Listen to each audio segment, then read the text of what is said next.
Shalom. Giving all praises to the Heavenly Father, Yahweh, Bahasham, Yahweh Shai, Bahasham, Rachakwadash. Double honors as always to the apostles, the bishops, and the elders at Great Millstone who rule well. Peace and salutations as always to the elect. And in this lesson, we're going to identify the beast, his image, and his mark. All right, which are three things you must be able to identify to understand, all right, and or teach the mark of the beast as it is written in the Holy Scriptures. As you have many camps who are being cornered, all right, by the true doctrine, as the Scripture said, Luke the 2nd chapter, Yahweh Shai, who comes in a volume of the book, all right, is set, all right, for the fall and rise of many in Israel, and through his coming, which is fulfilled in prophecy, as the scriptures say, the testimony of Yahweh Shai is the spirit of prophecy. Okay, his coming will make known the intents and thoughts of men, and we're finding out, all right, as the scriptures say, many have handled the word of Yahweh, Bahashem Yahweh Shai, deceitfully. All right. So when you watch a lot of these foxes, okay, break down the mark of the beast, one thing you notice is they never identify what the beast is, what his image is, and what is his mark. And if they do identify the image, okay, they'll associate it with a mere standing still image of so-called white Jesus, right? Well, today in this lesson, all right, Lord willing, you're edified on what the beast is, who the beast is, what his image is, and what his mark is, as those are three different things that must be clarified, that must be broken down. All right.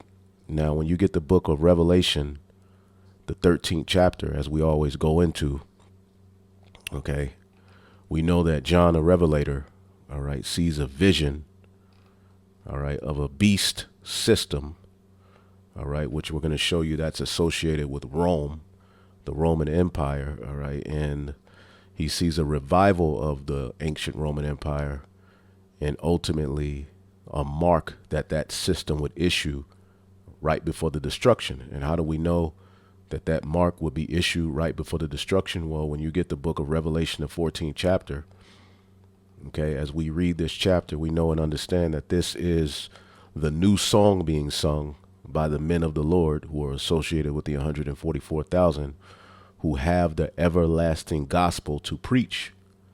All right. And one of the main things associated with their doctrine is going to be what? The doom for the worshipers of the beast. All right. So this is Revelation 14:9. It says, "And a third angel followed them, saying with a loud voice," as the angel speaks through the elect men on earth, because this message comes directly from the heavens. We're not speaking our own words. We are mere vessels used by Yahweh Ba'ashem Yahweh Shai to get his point across. All right. And this is why we have to be thankful, because we don't deserve, all right, nor are we truly worthy of this calling. All right. However, through predestination, Lord willing, we're of that number to stay on the right path and teach this truth. Now it says, "And the third angel followed them, saying with a loud voice," as the men of the Lord are out on the highways and the byways doing these videos. That's the loud voice. Cry aloud, spare not, right? It says, "And if any man worship the beast and his image and receive his mark in his forehead or in his hands, the same shall drink of the wine of the wrath of God, which is poured out without mixture into the cup of his indignation. And he shall be tormented with fire and brimstone in the presence of the holy angels and in the presence of the Lamb." Okay, so this is how we know that the mark of the beast, all right, and what's associated with Revelation, the 13th chapter, all right, the 11th verse on down, is associated with end time prophecy. This is something that's specifically tied to the very end, because a judgment is going to come to those who take it, which is associated with the wrath of the Lamb. Now, you have individuals, trying to say, well, the mark of the beast was already fulfilled. All right. Then they'll say this, then they'll say that. Well, you've seen, all right, that the apostles, bishops, and elders and the brothers who have entered into their labors, all right, have stayed with one doctrine as concerning this. We're not all over the place.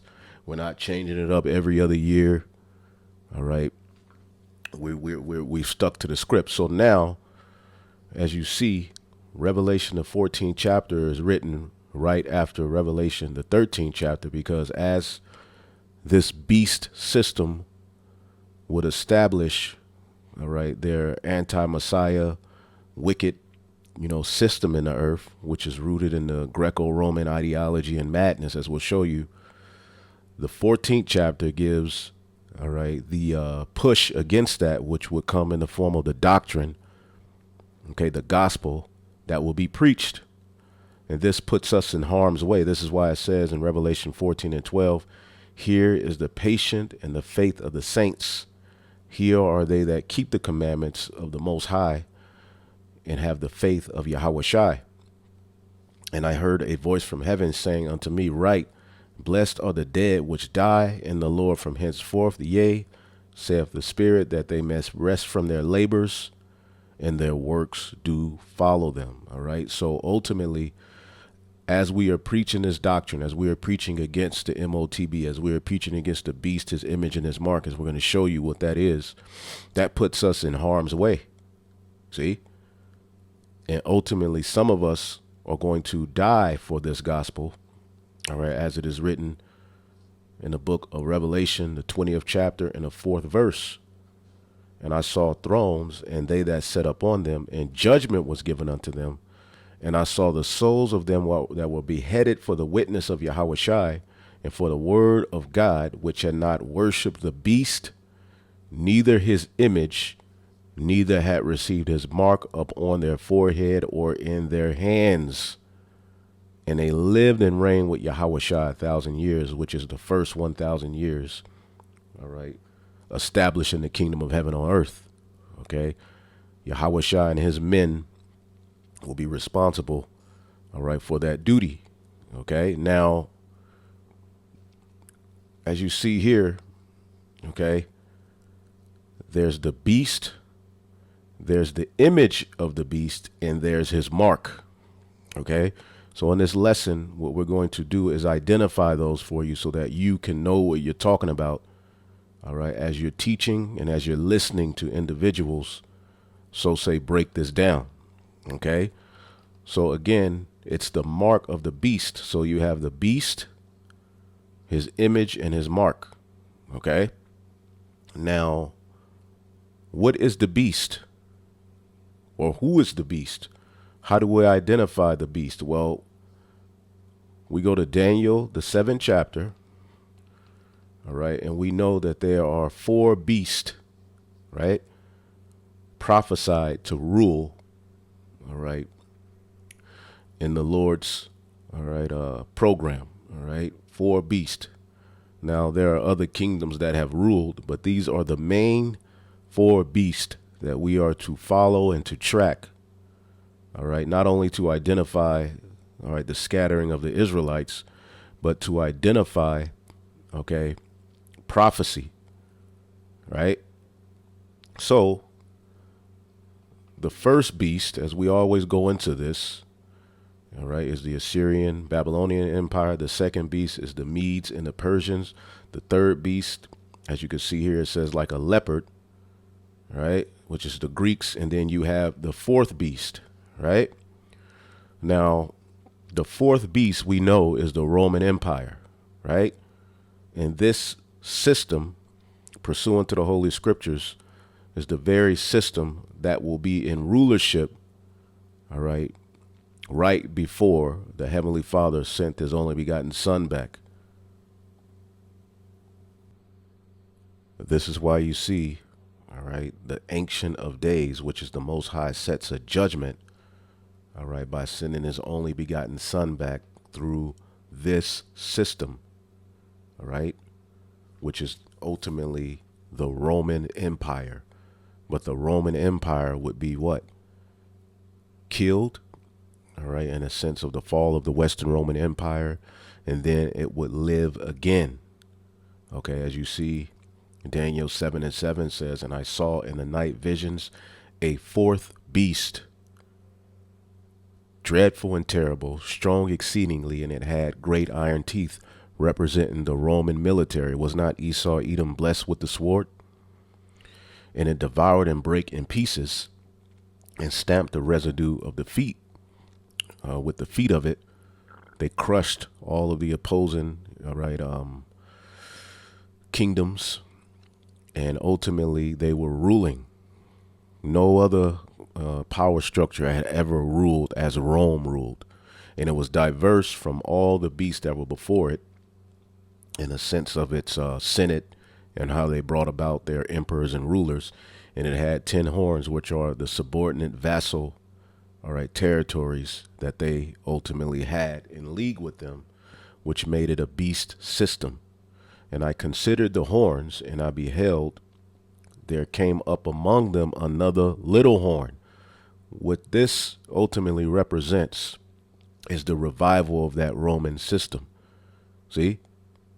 As a matter of fact, let's get 2nd Esdras, the 11th chapter and the 39th verse. Now, this is talking about ancient Rome, but peep what it says here. All right? 2nd Esdras 11 and 39.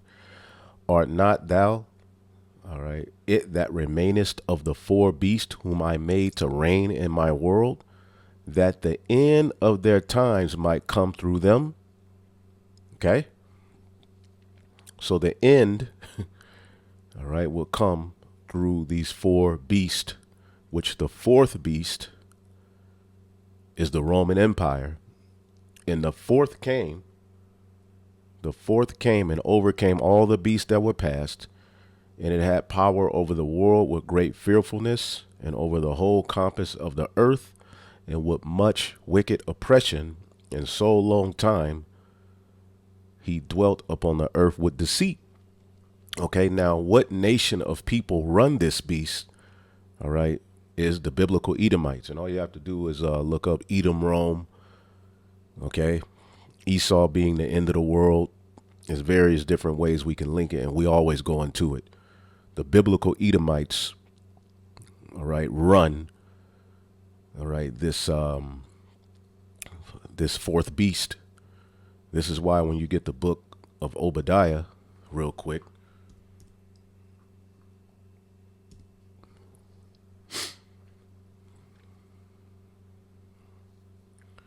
Obadiah in the last verse, it says what? And Savior shall come up on the Mount Zion to judge the Mount of Esau, and the kingdom shall be Yahweh's.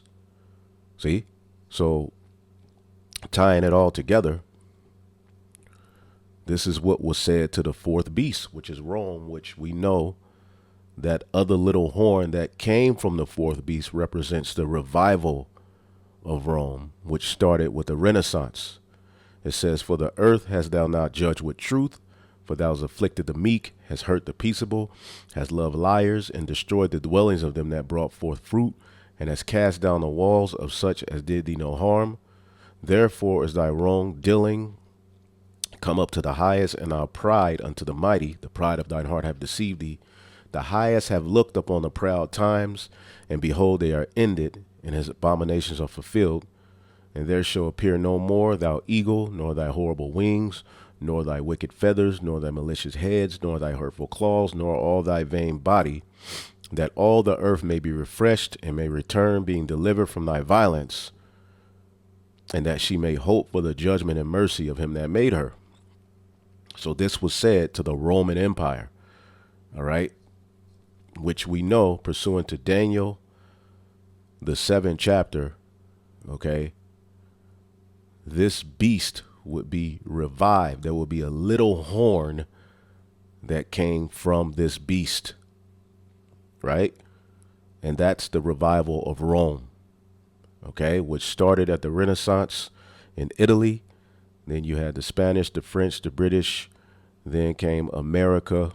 Also, those small hats over there, they're an extension of this system as well, okay?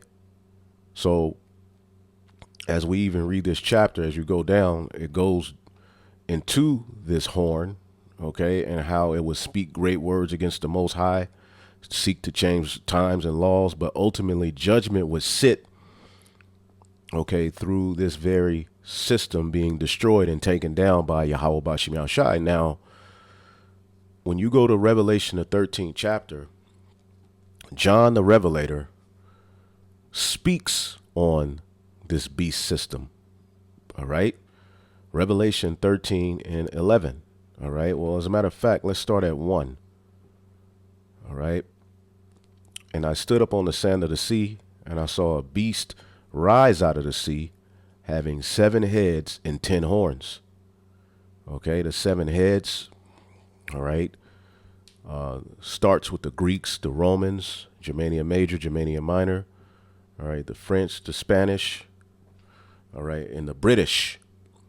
And as it says in Revelation, the 17th chapter, the 8th is of the 7th, because America came out of the British.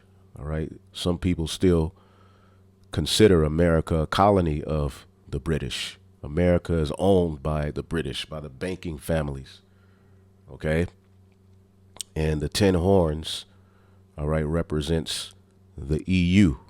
Back then in ancient Rome, all right, you had the Goths, the Vandals, the Visigoths, all right, the Sueves, and so forth, which are different territories that joined themselves into the Roman power structure, okay, which meant anywhere you went, all right, you were under the authority of Rome, okay? And this is how America operates today. This is why they can use the EU to help them go and destroy Saudi Arabia. This is why they can use the EU along with the small hats, all right, to wage war throughout the 4 corners of the earth. Okay. And they're unstoppable. They control trade, right, and everything. And upon his horns, 10 crowns, and upon his heads, the names of blasphemy, because this system is ran by Edomites, who are what? Of the spirit of Satan. Okay. So this beast, all right, as John the Revelator describes it, was like unto a leopard. It started out as a leopard. Going back to Daniel, the 7th chapter, the leopard in Daniel 7, all right, and 6, and I beheld, and lo, another like a leopard. This represents the Greeks, all right, as when you look at America today, it is not only full, all right, of Roman, all right, the culture of the Romans, but it's what? The culture of the Greeks as well. As a matter of fact, all right, so I typed in America has Greek and Roman customs. We know, all right, that America has Roman customs, but it also has, all right, the customs associated with the Greeks. Okay, yes, America incorporates many customs and ideas of both ancient Greece and Rome, particularly its political system, where concepts like democracy, rule of law, and separation of powers are heavily influenced by these ancient civilizations, and even the architecture of important buildings like the U.S. Capitol reflects their styles. All right, you can look up more. We don't have to go too deep into it. All right, but when you read Revelation, the 13th chapter, okay, John the Revelator told you this beast system, all right, that ultimately be responsible for ruling in end time prophecy. All right, the spirit of it started with the Greeks. All right, so the beast which I saw was like unto a leopard, which the Greeks were Edomites as well. And his feet were as the feet of a bear, representing Russia. And his mouth as the mouth of a lion.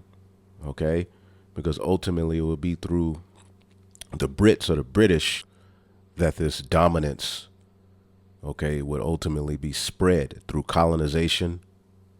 All right. And we know out of the British, you know, in around the 1600s, all right, you can look up the Virginia Company, I believe. And then in 1776, you know, America uprooted themselves from under the British. all right, through the Revolutionary Wars. You can look that up. And the 13 colonies were established. Okay. So America is an extension, all right, of Rome through the British. You see that? Which brought about all of these ancient customs. You see what I'm saying? So his mouth was as the mouth of a lion, and the dragon gave him his power and his seat and great authority. And the dragon represents Rome. All right. In the prior chapter here in Revelation, the 12th chapter, okay, the dragon is identified as the red dragon. Okay. The great red dragon, Satan, which when you read the book of 2nd Thessalonians, the 2nd chapter, it told you, all right, the man of sin, which is Esau Edom, would come to do the bidding of Satan. Okay. That old serpent called the devil and Satan. Right. This is the book of Revelation 12:3. And there appeared another wonder in heaven, and behold, a great red dragon, red. Okay. Who's red associated with it in the scriptures? The Edomites. Okay. The scarlet colored beast. Scarlet is a derivative of red. All right. Having 7 heads and 10 horns and 7 crowns upon his head. So the same beast that we're reading about, okay, in the 13th chapter that John the Revelator is describing is the same beast talked about here. All right. But it's identified as a red dragon here. And it would be through the Roman Empire that they would get their seat and authority in the earth. Okay. Rome is what gave them that great authority in the earth. This is why, going back to Revelation, the 13th chapter, let's go back.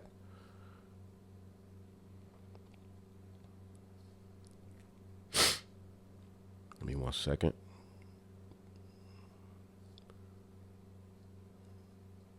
Revelation 13:2, and the beast which I saw was like unto a leopard, and his feet were as the feet of a bear, and his mouth as the mouth of a lion. And the dragon gave him his power and his seat and great authority. So it would be through the Roman Empire, all right, that Esau will really solidify his dominance. All right. We know the Greeks did it, but the Romans did it even better. See? And this is the seat and authority that they're bringing back into the earth. All right. To this very day. But it started at the Renaissance period, as we'll tap into that. And how do we know this great red dragon is associated with Rome? Okay. Because this great red dragon, as you read verse 4, said, in his tail drew the third part of the stars of heaven. The stars of heaven represents Israel. All right.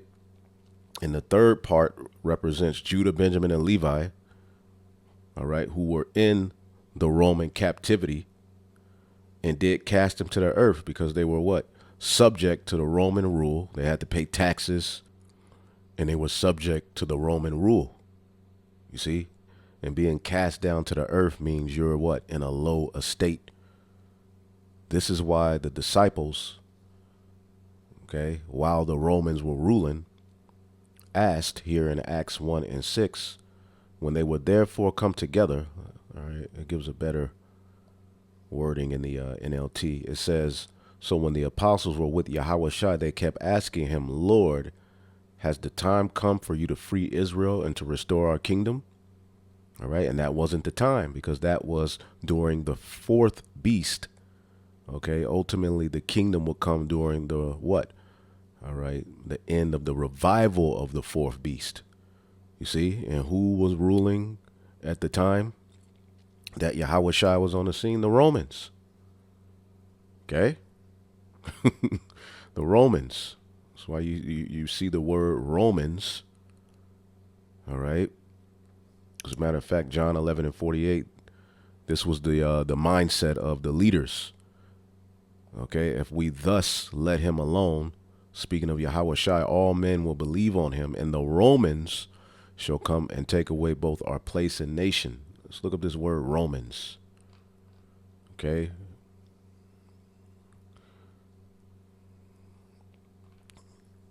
The Greek word is Strong's G 4514. Chromios. Chromios. A resident of a city of Rome, a Roman citizen, okay?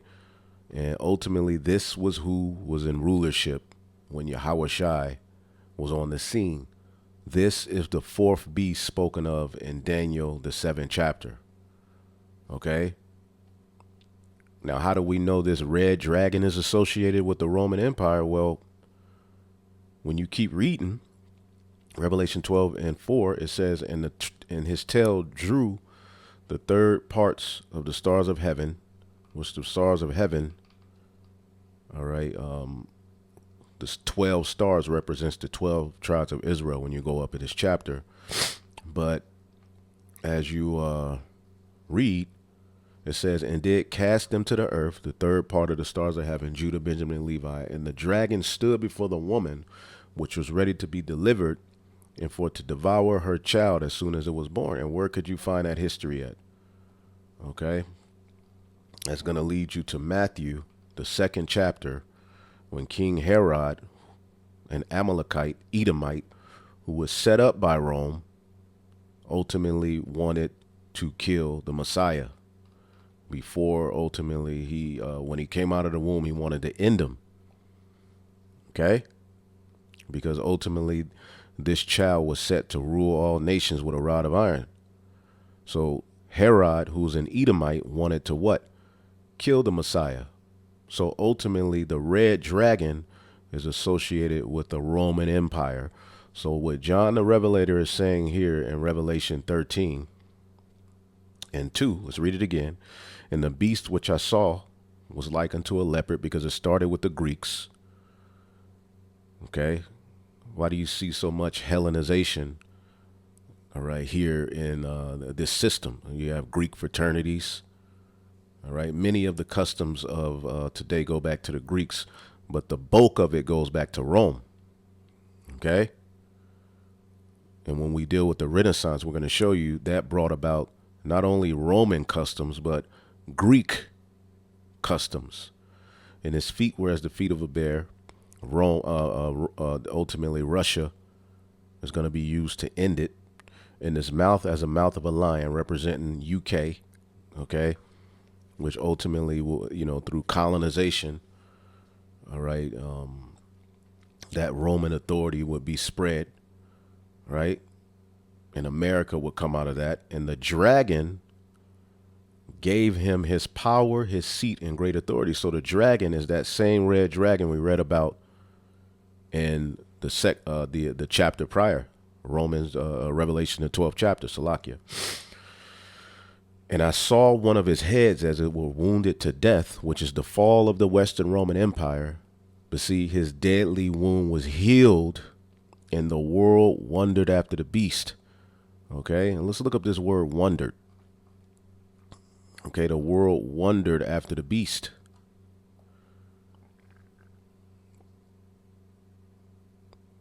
Okay, because the Western Roman Empire fell. All right, but after 1,000 years, there was a renaissance, which the word renaissance means rebirth. The word for wondered after. Strong's G 2296. Thalmazo. Thalmazo. To wonder, wonder at, marvel, to be wondered at, to be had in admiration. Right? And the people of the earth admire, all right, the ancient Greco-Roman way through the very system we live in. They're wondering after it. See that? And they worship the dragon, which gave power to the beast. So the dragon, Rome, gave power to this beast system. And they worship the beast, saying, who is like unto the beast, who was able to make war with him, because they are blessed with the sword. Remember, Esau, Edom was blessed with the sword in Genesis, the 27th chapter. So these empires were very, very warlike. They were very, very dominant in how they conquered, right? And his deadly wound was healed. One of his heads that was wounded unto death speaks to what? All right.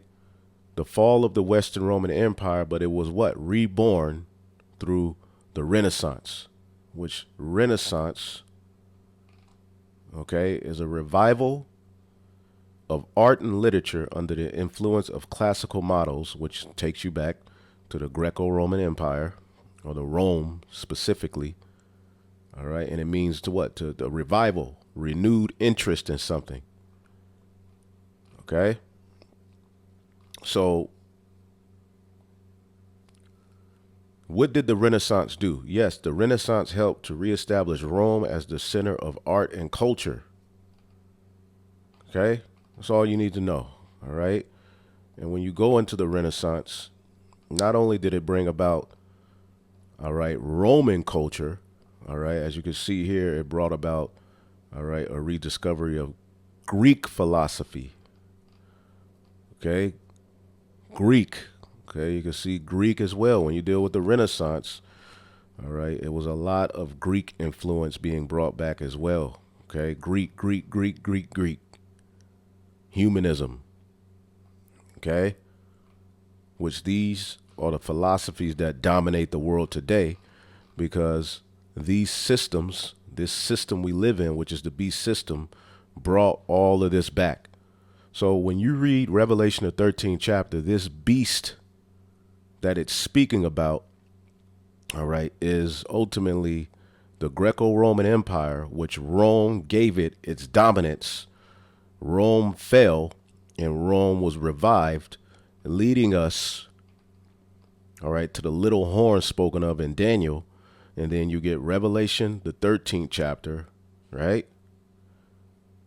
In the 11th verse, where it says, and I beheld another beast coming up out of the earth, and it had two horns like a lamb, and it spake as a dragon. This speaks to America, right? Which brought back the image of the beast. How do we know that? And it exercised all the power of the first beast before him, and caused the earth and them that dwell therein to worship the first beast, whose deadly wound was healed. See, how was the deadly wound healed? Through the Renaissance, which started at Italy. All right, then you would have the French, the Spanish, Germany's up in there. Okay, of course the British. Then you would have America. These, all right, power structures, these rulerships brought back ancient Rome in policy, culture, influence, dominance. So the deadly wound was healed. Okay? So now we know what the beast is. Okay? The beast, all right, is the Roman Empire. Okay? Now, as we go to, okay, let's read it again. Revelation 14:9. And the third angel followed them, saying with a loud voice, if any man worship the beast and his image. So you have the beast and you have the image, and receive his mark. So what is the image of the beast? Most of these camps will tell you that the image of the beast is mainly a picture of white Jesus, and that's it. Right? Some of them are starting to change it from what I'm hearing.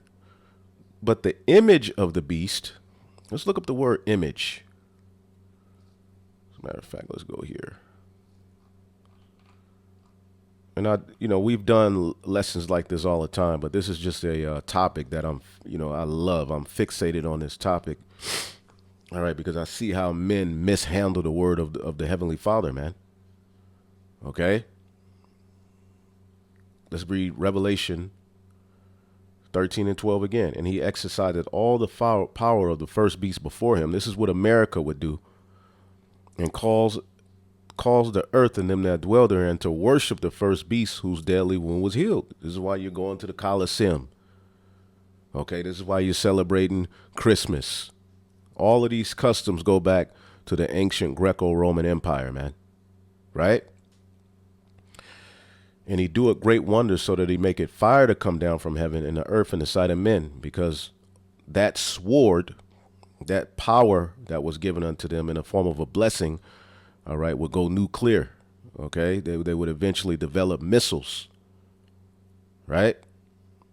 And people were like, damn. And it says, and he deceiveth them that dwell on the earth by the means of those miracles which he had power to do in the sight of the beast, saying to them that dwell on the earth that they should make an image to the beast, okay, which had a wound by the sword and did live. So you should make an image of ancient Rome, all right, by your beliefs, by your way of living. And what is the word image? Okay. The word is icon.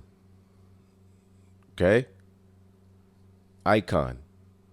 And when in Rome, do as the Romans, right? Ain't that a saying? See what that means. Let's type that in.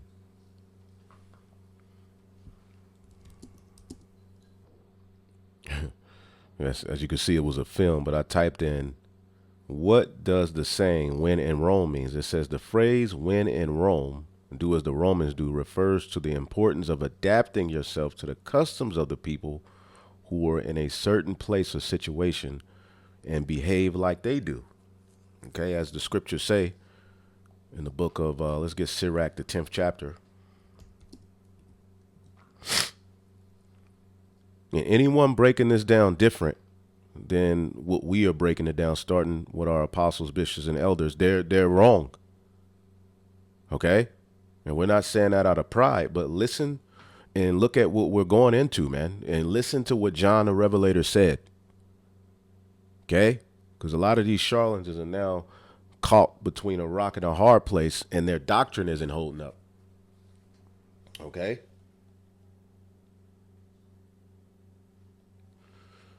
This is the book of Sirach 10:1. A wise judge will instruct his people, and the government of a prudent man is well ordered. As the judge of the people is himself, so are his officers, and what manner of man the ruler of a city is, such are all they that dwell therein. See that?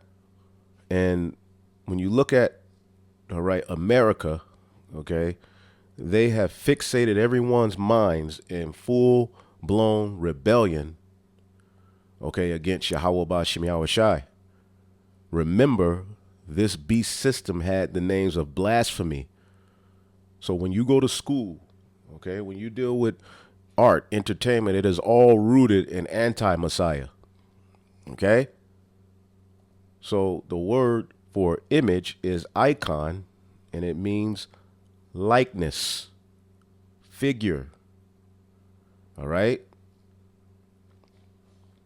Just like Yahweh Shai is the made in the image of his father. It says, one in whom the likeness of anyone is seen. See that? Applied to a man on account of his power of command. Okay, so when they're telling you to take that jizab, right, that is established in their what? Their image. Because don't they have, or as a matter of fact, let's look up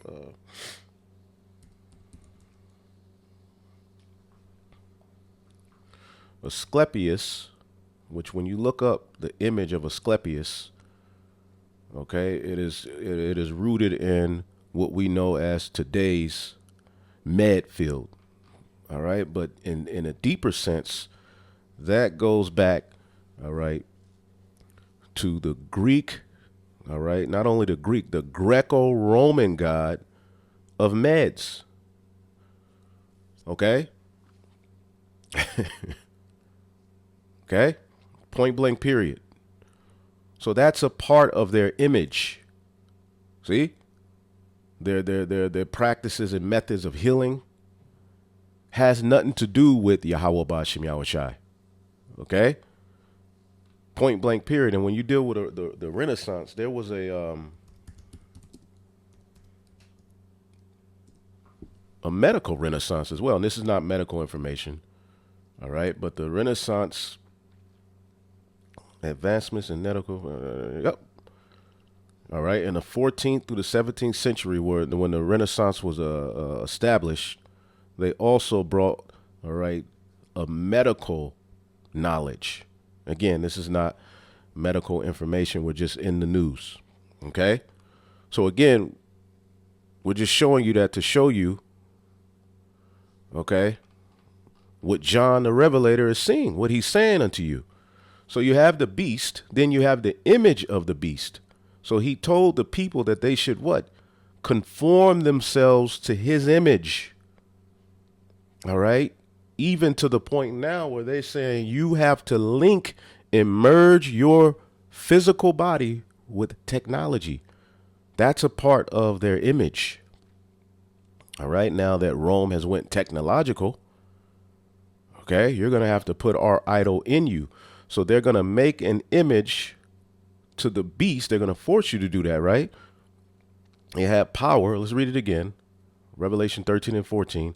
And deceiveth them that dwell on the earth by the means of those miracles, which he had power to do in the sight of the beast, saying to them, and the miracles goes into his technology, his science, saying to them that dwell on the earth that they should make an image, all right, to the beast which had a wound by a sword and did live. Okay. Now, are they telling you, all right, in this day and time that you, are they bringing up Christianity anymore? No, it's all changed, as Christianity and white Jesus was used, all right, as a method of conquering, poisoning. And that's a part of the image of the beast, their false Christianity. But it's deeper, all right, than a mere standing still image.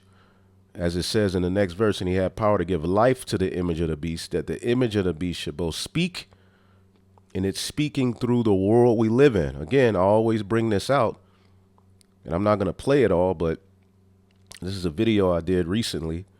Prophecy Watch, the image of the beast, ancient Rome, America, and history you must know. Okay? And in this video, it shows you how the customs of America are rooted and influenced by ancient Rome. I'm not going to play it. You can just look that up. So, all right. Now, you have the beast. Okay. You have the image of the beast.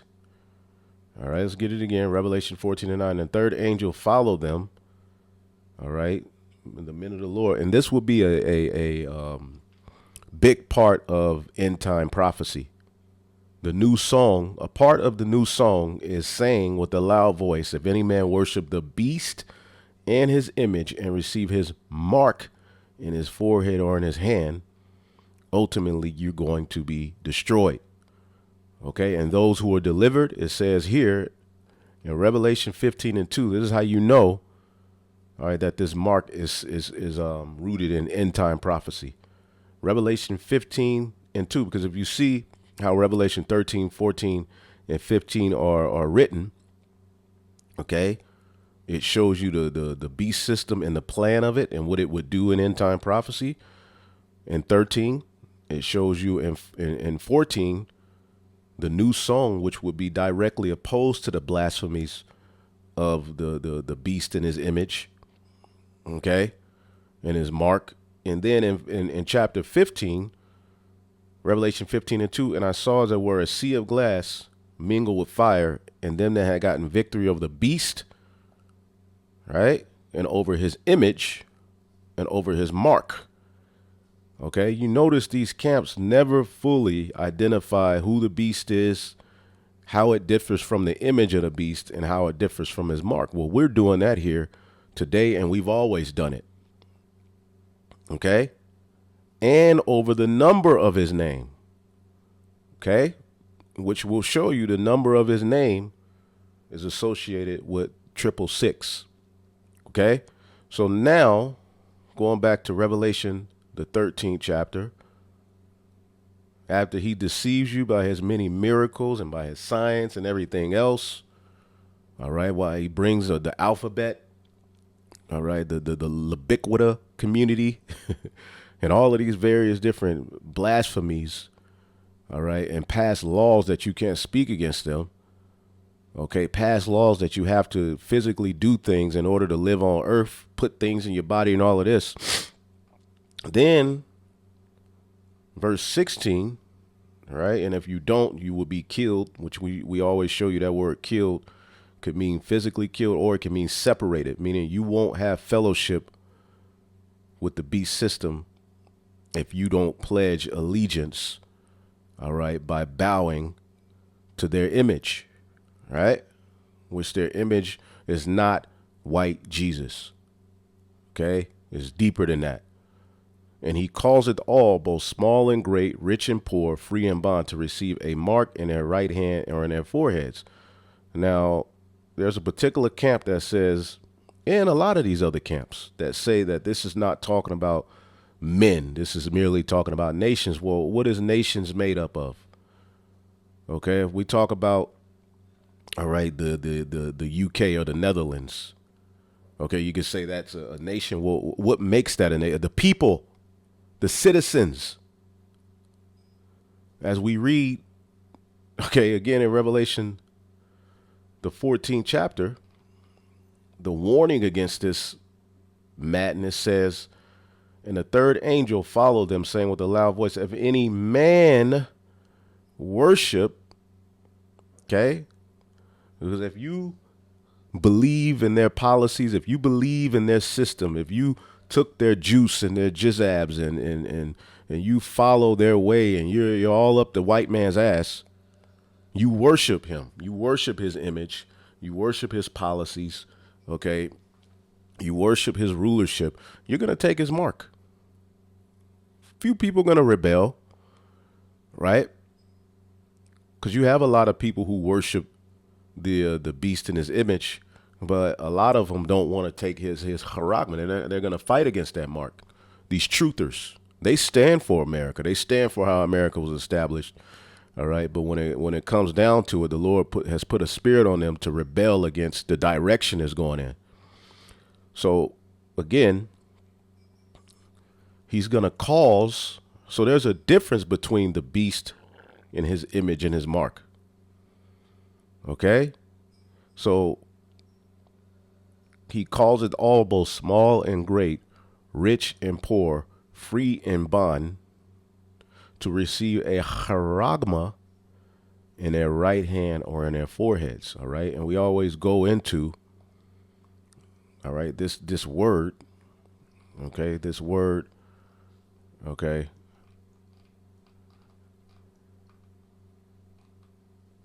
Mark. So we're breaking down the difference between the beast, his image, and his mark. Okay. And again, if you want more of an in-depth understanding of what the image is, all right, just look up this video that I did, or you could just type in GMS image of the beast, and it goes into it, man. Okay. As a matter of fact, let's just play a little bit of this. The Eternal City. It was founded over 2,700 years ago by twin brothers Romulus and Remus. For centuries, the people and emperors of Rome ruled the known world. Through war and conquest, they dominated the entire Mediterranean. And the original Rome was founded by the Japhetic people. Okay, the Japhites, which were a dark-skinned nation of people, but it was eventually conquered by the Greeks and the Romans. Okay, Edomites took over these regions, man. Okay. And controlled a territory which spanned 3 continents. It was home to legendary figures like Julius Caesar and Augustus, but also to crazed emperors Nero and Caligula. Rome's history is a violent one. It was a civilization founded on bloodshed and lust, and would eventually destroy itself in the same manner.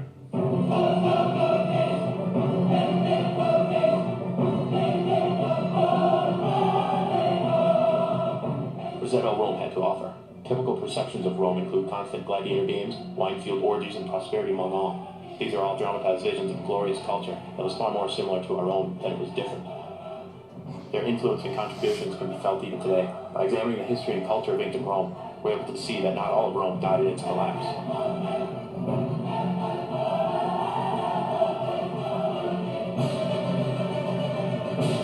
In uniforms. It was also incorporated into the emblem of the consulate, after Napoleon declared himself first consul, a title also derived from ancient Rome. During World War II, the Nazis held party rallies and demonstrations while carrying Roman standards, which were topped with the eagle. To Germany, you know? At the same time, fascist dictator Benito Mussolini, who envisioned Italy becoming the new Rome, also used ancient Roman symbols, including the fasces. It was a tool carried by Roman civil servants known as lictors, in order to preserve the peace or hand out punishment. Even the word fascism is derived from the ancient Roman tool. It also appears in numerous forms throughout the United States, representing strength or justice. The olive branch was also used in everyday life by the Romans. Olives were a precious commodity in the ancient world, despite the amount of labor required to produce them. Extending an olive branch to an enemy, therefore, became known as a symbol offering peace, as they could only be grown during peacetime. The olive branch appears on the official seal of the president, which has been in use since 1880, and on the United Nations flag. In the mid-1st century BC, Julius Caesar replaced the old Roman calendar, which had 355 days, with a new one, reorganized with 365 days, with one leap year every 4 years. The renovated Julian calendar is essentially identical to the calendar system used today. Originally, the older style calendar put the beginning of the new year in March, at the start of spring. Julius Caesar had the new year coincide with the 1st of January. Most of the names for the months are... So as you can see, the calendar, everything that runs the current world we live in are rooted in Greco-Roman customs. That's the image. Then you have the mark of the beast. So John the Revelator is showing you a system, all right, the Greco-Roman system, and how Rome would fall and be reborn through a Renaissance. And after the Renaissance, they would go colonizing, destroying, rape, robbing, and murdering up until America is established, right? And through America in the beast system, all right, that would mark the revival of Rome. You have the EU, NATO. They would issue forth a mark as a decree, as something you would have to take, all right, in order to buy and sell, which it goes deeper than buying and selling. But again, all right, charagma, which the root word of charagma, okay, is karax. Karax, to sharpen to a point. So this is physical. Through the idea of scratching, this is a physical thing. Okay? And we always go into it, a stamp and printed mark, you know, is stamped up on the forehead or the right hand as a badge of the followers of the anti-Messiah. And in ancient times, even with the Greeks and the Romans, all right, they had tattoos, all right? Greek branding. All we have to do is type in Greeks.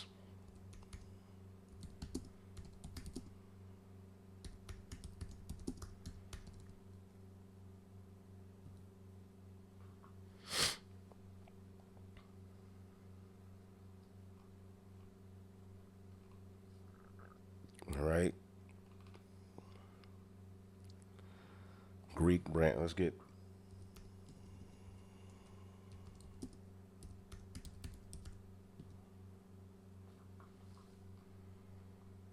Okay, the ancient. Okay.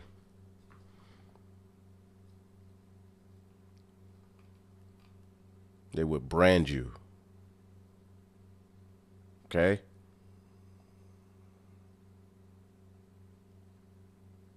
Give me 1 second. Which is a custom that they did today in these times with their slaves. Right? As a matter of fact, I believe I have a, give me 1 second, let this load.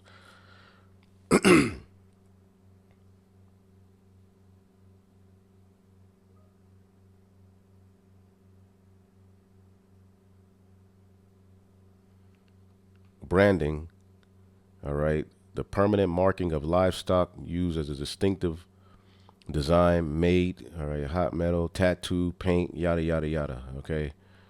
And I'm pretty, when you go to the history of it, it says historical evidence indicates that hot iron branding of livestock and slaves, of course, was practiced in Egypt. Give me 1 second. Let me let this load. Practiced in Egypt, okay, as early as 2000 BCE.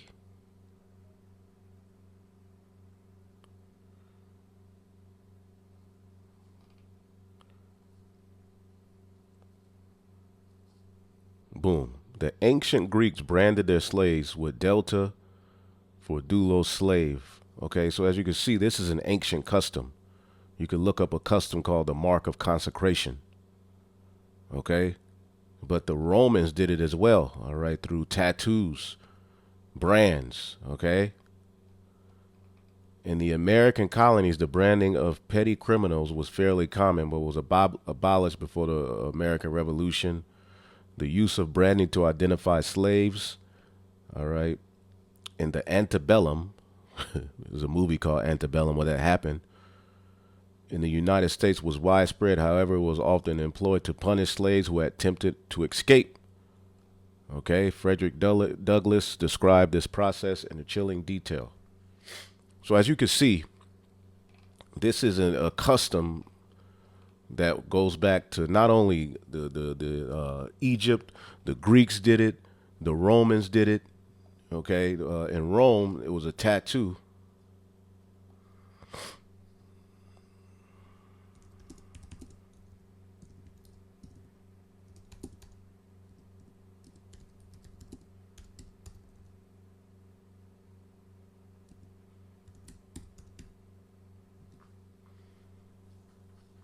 Okay. In ancient Rome, slaves were often tattooed as a form of punishment and to clearly identify them as property, particularly if they attempted to escape. So again, if that which is then is now, okay, how will this very thing play out in this time? See, it's not a philosophy. It's a physical thing, all right, that ultimately is going to tie you to their philosophy. It's going to tie you to them, all right, being your God, all right. Social stigma tattoos were associated with a lower class, punishment, identification. The primary reason was to identify a slave, okay.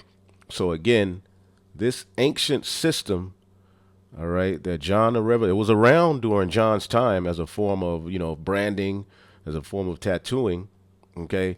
John is seeing in a future tense through the end of this beast system, okay, the very same kind of system, all right, but it will be associated with miracles. And what do we see today? Okay, as a matter of fact, I think I had a video. Me 1 second here. It was needful. And now it's time for a special edition of Lefties Losing It. Give me Let 1 us second. take a moment. I think I saved the video yesterday. Let's see if I got it here. Cattle brands are designs seared into the hide of livestock to identify the owner. Introduced by the Spanish in North America, The Spanish is a part of the beast system. That's one of the 7 heads, right?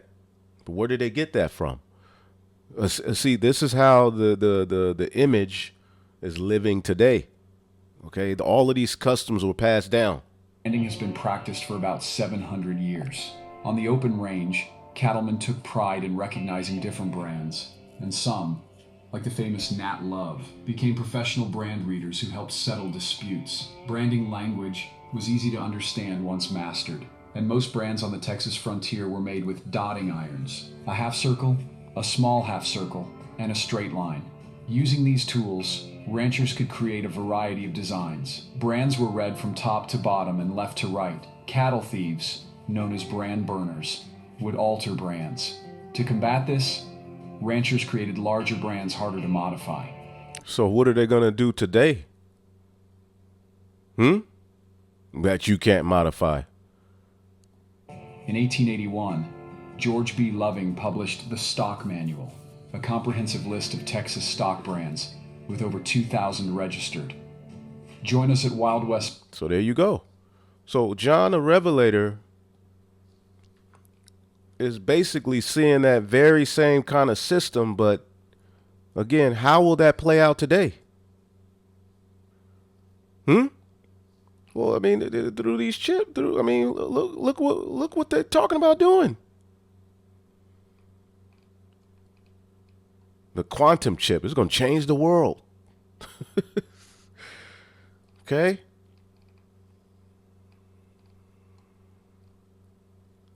And people are all about it.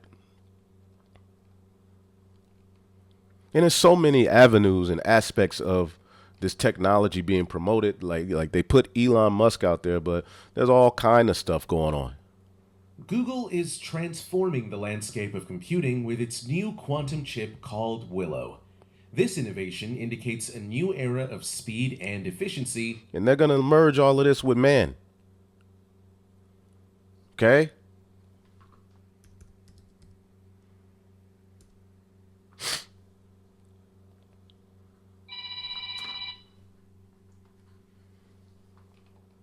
Okay?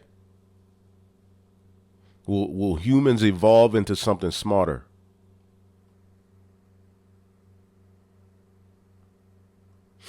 See that? Let's look it up.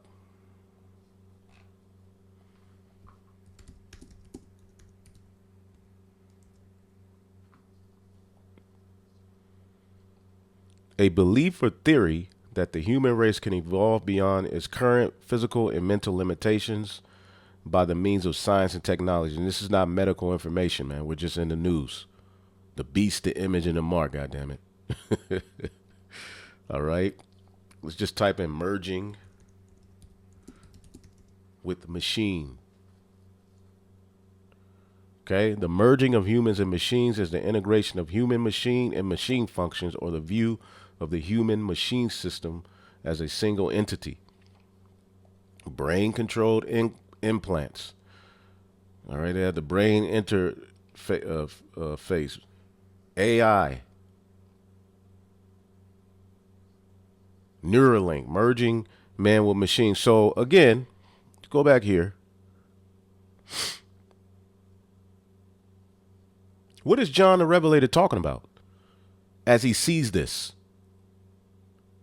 Okay? Charagma. All right, and this letter was written unto the 7 churches, all right, which the bulk of the followers that will read these letters, all right, knew and understood, all right, the Koine Greek.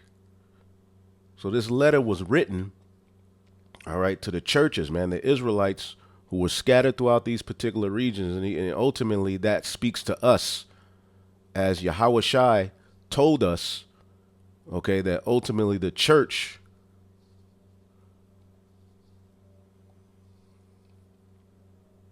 Acts 1:6. And when they would therefore come together, they asked of him, saying, Lord, wilt thou at this time restore the kingdom to Israel? And he said, it is not for you to know the times and seasons which the Father hath put in his own power, but ye shall receive power after that the Holy Spirit has come upon you, and ye shall be witnesses unto me in Jerusalem, in Judea, and in Samaria, and unto the uttermost part of the earth. Because the church, all right, will be raised up here in Babylon the Great, all right, where the great awakening would take place, the valley of dry bones. This will be the main, all right, area of the great awakening, as well as the various different places where we're scattered. But the word is eschatos, uttermost part, extreme, last in place or in time, last in a series of places. Our final captivity, last in the temporal succession, referring to time, uttermost part, end of the earth, America, of rank, grade of worth, the lowest. And this is the lowest of all of the captivities. Okay. And ultimately in end time prophecy, okay, the church will be raised up, and we will go into these very letters. You see that? And break these things down. John the Revelator didn't know what was going on. He just received a vision. But see, as you can see here, a stamp as a badge of servitude. What is a badge of servitude?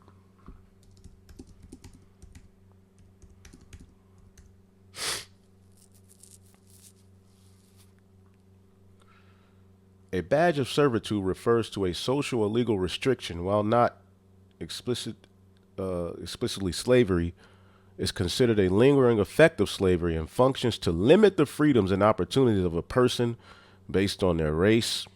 All right. But ultimately, you will be, all right, subject to receiving the charagma in the near future if you want, okay, to live, man. If you want to buy and sell, which that's life.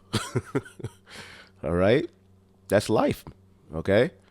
But more than anything, it's going to ultimately make him your owner. So He causeth all, both small and great, rich and poor, free and bond, to receive a mark in their right hand or in their foreheads, that no man might buy or sell save he that had the mark or the number of his name, which the number of his name is associated with 666, chi-size stigma. We always break that down. Okay. But the end all be all, stigma, is a mark pricked or branded on the body. To ancient Oriental usage, slaves and soldiers bore the name stamp or the stamp of their master or commander, branded or pricked, cut into their bodies to indicate what master or general they belonged to. And there were even some devotees who stamped themselves in this way with the token to their gods. A scar of service. Okay. So how is this going to play out today? So now we know what the beast is. We understand the image, and we know what the mark is, which these are three things that must be identified and broken down. Okay. And if you ultimately take this mark, you are putting his name on you. You are entering into a covenant, which the word covenant means to cut, agreement with this man and acknowledging him as your God. All right. So we're going to leave that there. Hopefully y'all edify. I got to roll. Shalom.